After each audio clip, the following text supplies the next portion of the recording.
Cinta bisa membuatmu bahagia, atau menyeretmu ke liang kubur. Sari hanya ingin hati Bagas. Tapi malam ia menuangkan air hitam itu ke minuman lelaki itu. Adalah malam yang sama ia menandatangani perjanjian dengan kematian. Ia pikir pelet hanya akan mengikat cinta. Ia tidak tahu, cinta itu juga akan mengikat jiwanya. Hujan turun sejak sore, membasahi jalan tanah yang mengarah ke kaki gunung. Udara dingin menusuk, tapi Sari terus melangkah. Di tangannya, payung hitam bergetar, bukan karena angin, tapi karena rasa gugup yang merayap dari ujung kaki ke lehernya. Ia sudah lama mengagumi Bagas, lelaki yang tinggal tak jauh dari rumahnya. Tapi Bagas selalu menjaga jarak, seolah ada dinding tak terlihat di antara mereka. Sari muak menunggu, maka malam itu, ia mencari cara yang tak pernah ia bayangkan sebelumnya. Rumah dukun tua itu berdiri di pinggir hutan, dikelilingi pepohonan yang menghitam basah. Pintu kayunya terbuka sedikit, seakan sudah tahu Sari akan datang. Begitu masuk, aroma dupa pekat menyambut, bercampur dengan bau anyir yang membuat perutnya mual. Di sudut ruangan, duduk seorang wanita tua dengan mata seperti bara redup. Wajahnya dipenuhi keriput, tapi senyumnya membuat darah Sari berdesir. "Kau ingin dia mencintaimu selamanya?" Suara itu lirih, tapi menusuk telinga. Sari hanya mengangguk. Wanita itu meraih sebuah botol kecil berisi cairan hitam yang berkilat di bawah cahaya lampu minyak. "Campurkan ini ke minumannya. Minum sampai habis.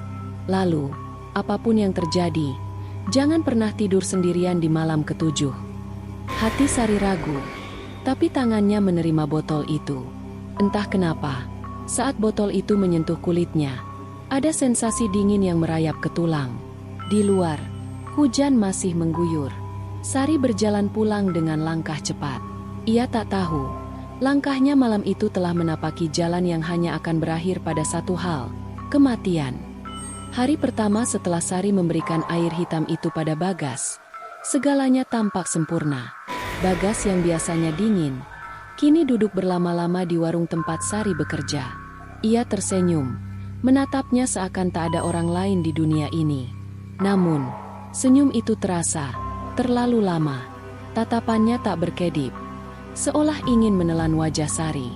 Bahkan ketika ada pelanggan lain, mata Bagas tetap mengawasinya dari sudut ruangan.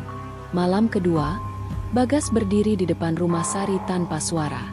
Ia tidak mengetuk pintu, hanya berdiri di bawah cahaya lampu jalan yang temaram. Senyumnya lebar, tapi matanya merah, seperti habis menangis atau seperti mata orang yang tak tidur berhari-hari. "Bagas, kamu ngapain di sini tengah malam?" Suara Sari bergetar. "Aku nggak mau jauh dari kamu selamanya," jawab Bagas lirih. Suaranya serak, hampir seperti bisikan yang keluar dari dua suara sekaligus. Sejak malam itu, Sari mulai merasa tidak nyaman.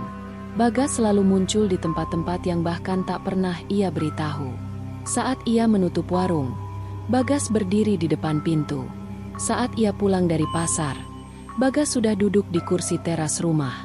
Dan yang paling mengganggu, setiap ia pulang malam, Sari mendengar langkah kaki mengikuti dari belakang. Saat ia menoleh, tak ada siapa-siapa. Tapi aroma anyir yang dulu ia hirup di rumah dukun itu, kini selalu hadir bersamanya. Hari kelima, Sari terbangun tengah malam. Jendela kamarnya terbuka.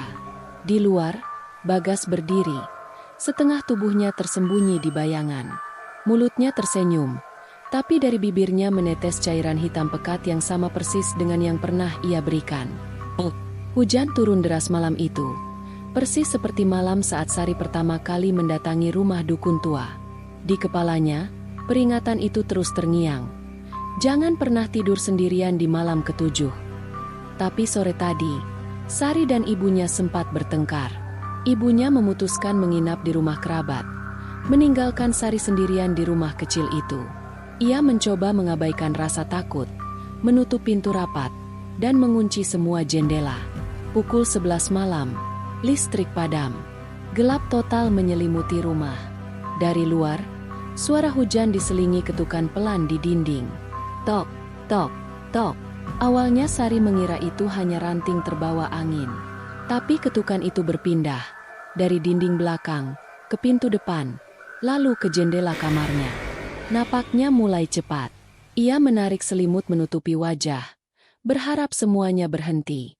Tapi tiba-tiba, aroma anyir yang menusuk hidung menyeruak di kamarnya.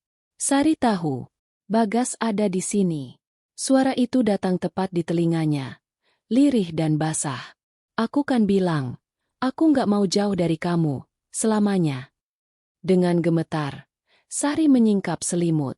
Bagas duduk di tepi ranjang. Matanya merah menyala di kegelapan.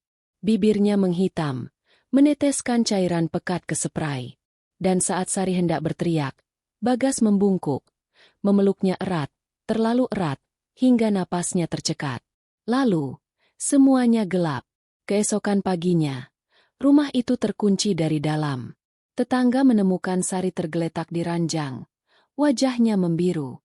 Dan di sebelahnya, jasad Bagas, dengan senyum lebar yang membeku. Pemakaman Sari dan Bagas berlangsung sederhana. Hujan gerimis membasahi tanah merah yang baru ditutup. Warga berbisik-bisik, mengaitkan kematian mereka dengan cerita lama tentang pelet hitam dari kaki gunung. Tapi tak ada yang berani menyebut nama dukun tua itu dengan suara keras. Sejak hari itu, rumah Sari dikunci rapat. Namun setiap malam, tetangga terdekat mendengar suara kursi bergeser dari dalam, atau tawa lirih seperti dua orang yang sedang bercanda. Kadang, dari selat tirai yang tertiup angin, tampak bayangan dua sosok berdiri berdampingan di ruang tamu, diam, menghadap pintu. Seorang tetangga bernama Pak Amir bersumpah, ia melihat Sari dan Bagas berjalan beriringan di jalan tanah menuju arah gunung, tepat setelah azan subuh. Baju mereka sama seperti saat dikuburkan, basah kuyup, dan kulit mereka pucat kebiruan. Malam ke-40 setelah kematian mereka, seorang pemuda nekat membuka rumah Sari untuk mencari tahu kebenaran gosip itu. Ia membawa senter, melangkah pelan di ruang tamu yang dingin membeku. Tapi ketika menoleh ke arah kamar, ia membeku. Di sana, di ranjang yang masih menyisakan noda hitam pekat di spray, Sari dan Bagas duduk berdampingan. Mata mereka menatap lurus padanya. Senyum mereka lebar, terlalu lebar. Di sebuah gubuk tua yang dikelilingi pohon-pohon gelap, sang dukun duduk menghadap mangkuk besar berisi cairan hitam. Di atasnya, asap tipis melayang, membentuk wajah Sari dan Bagas, tersenyum dalam pelukan. Dukun itu tersenyum puas. Janji sudah ditepati. Cinta mereka akan abadi. Ia mengaduk cairan itu perlahan, dan dua sosok dalam asap perlahan memudar. Di desa, warga mulai melupakan tragedi Sari dan Bagas. Tapi tidak semuanya. Seorang pemuda bernama Rian, yang sempat menjadi saksi bisu malam ke-40, tidak bisa tidur sejak ia melihat mereka di kamar itu. Setiap malam, ia mendengar ketukan pelan di jendela. Tok, tok, tok. Hingga suatu malam, rasa penasaran mendorongnya naik ke kaki gunung. Ia ingin mencari sang dukun dan memaksanya menghentikan semua ini. Tapi saat ia tiba, pintu gubuk sudah terbuka lebar. Di dalam, sang dukun menatapnya sambil tersenyum. Di tangannya, sebuah botol kecil berisi cairan hitam yang sama. Kau datang tepat waktu, katanya pelan. Air ini akan membuatnya mencintaimu selamanya. Rian hendak menolak, tapi matanya terpaku pada botol itu. Ada suara lirih di kepalanya, suara Sari dan Bagas, berbisik bersamaan.